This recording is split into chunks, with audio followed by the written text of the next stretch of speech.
again, to look at greed and exploitation as it affects people in America, correct? Yeah. But we're not here as angry and fearful.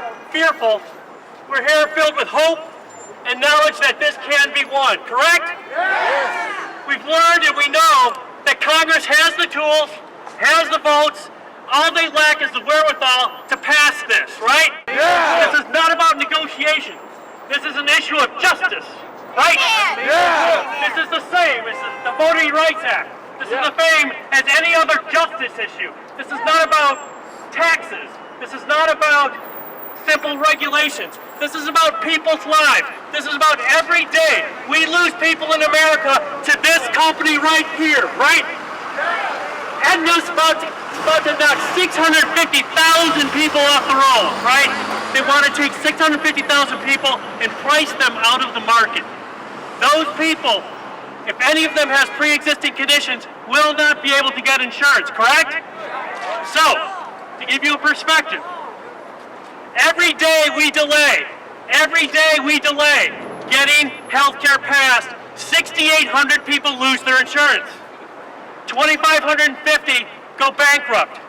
123 die, and the CEO, every day, the CEO that happens, the CEO of Aetna makes $93,000. So 123 people die, this guy makes $93,000. Is that right? No! So let's hear some stories about how people have been affected. Hi, my name is Gloria, and I wrote this down so I wouldn't ramble too much because I could go on and on about what I've been going through. I've had fibromyalgia for over 10 years now, and my insurance does not fully cover alternative treatments like chiropractic care or acupuncture that help fibromyalgia patients. The Mayo Clinic has done studies that show acupuncture helps with fibromyalgia pain. I deal with pain daily, and it's been over 10 years that I've been dealing with it. Recently, I was diagnosed with endometriosis, which is also common for fibromyalgia patients to also have. After struggling for 2 years to give my daughter a sibling, my insurance does not cover fertility treatments. I have spent tens of thousands of dollars out of pocket in recent years to improve my health. Despite fertility treatments being protected by Illinois law for companies with over 50 employees, neither my husband's company offers insurance that covers it, or neither does mine. And I work for a company that's a nationwide company that employs over thousands of people. The way I think that these insurance companies are skirting the law is that they have these policies written out of state. I'm not sure. I have not had the time to look into it. I'm too busy fighting for my family and fighting for my health. My husband has paid premiums for 15 years, and our insurance refuses to cooperate. My insurance refuses to cooperate in the bettering of my health. That does not seem to be their objective. Their objective seems to be profits. I also have a couple other stories that I can share. My parents have been uninsured for nearly 20 years. My father came to this country in the 60s, and he worked menial job after menial job until he learned a trade and opened his own business, and being self-employed, he cannot afford insurance. My mother has chronic conditions that she pays for out of pocket. I also have another friend who has a blood disorder, and therefore she has a pre-existing condition, and she cannot find insurance. That's it.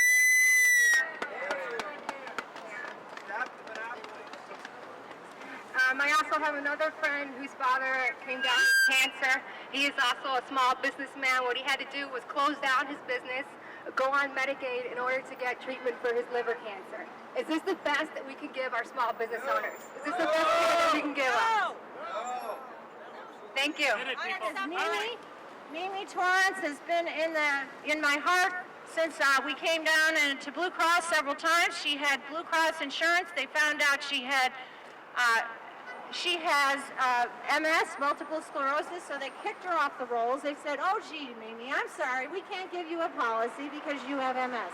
You have to go on S-chip," which Blue Cross gets benefits from for putting them on, and here they are against all the government-run things, but they get a kickback from it. So Mimi is now without insurance. She needs all these things, and she has no health insurance because Blue Cross Blue Shield denied her coverage due to pre-existing illness. Is that acceptable? No. We're going to change it. Yes, we are going to keep calling until they hear our voices. We cannot afford to lose this battle.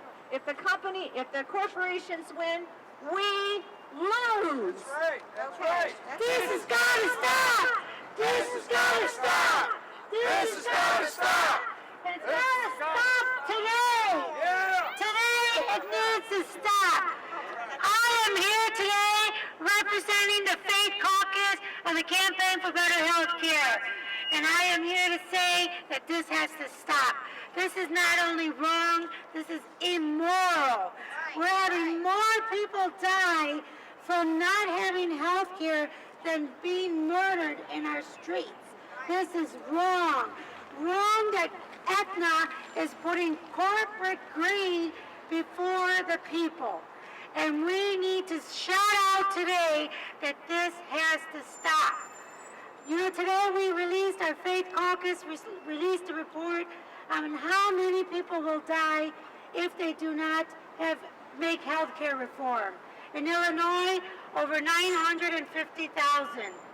But if you look at what Aetna is doing today, of letting go over 650,000 people, good people that were paying for health care.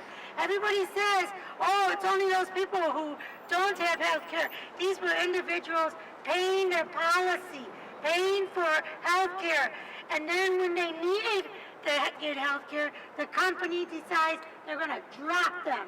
This is wrong, and it needs to stop. We need to go out and make sure our legislators know that this is not going to be tolerated anymore. This is a moral issue, and we need to call out. What Aetna is doing is shameful. Shame on you, Aetna. Here in Illinois, per year, we spend $2.2 billion on care these guys won't cover. $2.2 billion in a hidden tax is paid in Illinois each year to cover those who can't get insurance, right? 47% of our national health care dollar, $1.15 trillion, is paid by taxpayers. So when they talk about a government takeover of health care, when they talk about this idea of free enterprise, well, that's all crap. That's all paid lobbyist rhetoric to keep us from getting the change we need. Just like the landowner said, we can't give up slavery. These guys are saying we can't afford everybody to be healthy, right? It's called, as they say during Christmas, it's decreasing the surplus population, right?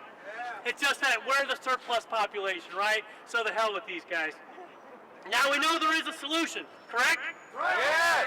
So we want to pass the Senate bill, HR 3590. House must pass that bill. And there must be an and, because the Senate bill is really not that good, right? Okay, so it's challenged. But there is a fix, right? We want the fix. We want the fix. We want the fix. We want the fix. We want the fix. What is the fix? The fix eliminates the excise tax, right? It creates a national exchange, right? Right. It creates a public option, right? Yeah. It makes affordability affordable, right? Right. Simple as that. 51 votes, 218 votes. That's all it's needed. We have the votes to pass this thing. We don't have the will. We have the votes to pass this thing. What we lack is the will, right?